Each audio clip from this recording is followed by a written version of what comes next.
आरती एक ही सवाल कर रही थी, माँ क्या आप मुझे मारना चाहती हो? गुस्से में मम्मी ने बोल दिया हाँ। आरती बिना एक पल बिताए सीधा अपने कमरे में जाकर दरवाज़ा बंद कर लेती है। 2 मिनट के बाद मम्मी का गुस्सा शांत होता है। तब आरती की मम्मी को अपनी गलती का एहसास होता है।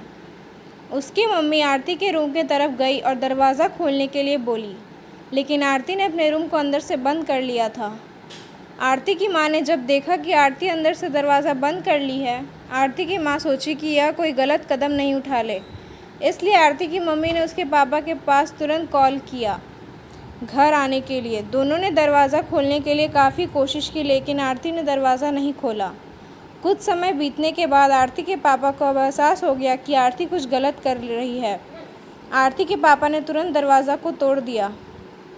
आरती के मम्मी पापा ने अंदर का सीन देखा तो अवाक रह गए। आरती ने दुपट्टे का फंदा बनाकर पंखा से लटक रही थी। अभी ज़्यादा वक्त नहीं हुआ था, वह सिर्फ बेहोश हुई थी। माँ और पापा ने तुरंत उसे उठाकर पंखा से अलग किया, फिर गले से दुपट्टा निकाला और बेड पर आरती को लेटा दिया। स्थिति को देखते हुए उन्होंने तुरंत डॉक्टर को कॉल लगाया।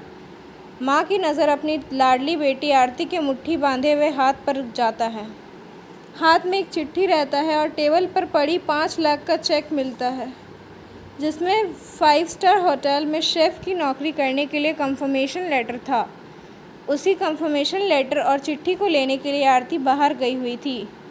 कुछ समय के बाद डॉक्टर आते हैं और आरती का इलाज करते हैं। डॉक्टर आरती के चेकअप करने के बाद बोलते हैं कि शुक्र है लड़की बच गई। कुछ सेकंड और देर होती तो आज यह लड़की हम सभी के बीच नहीं रहती।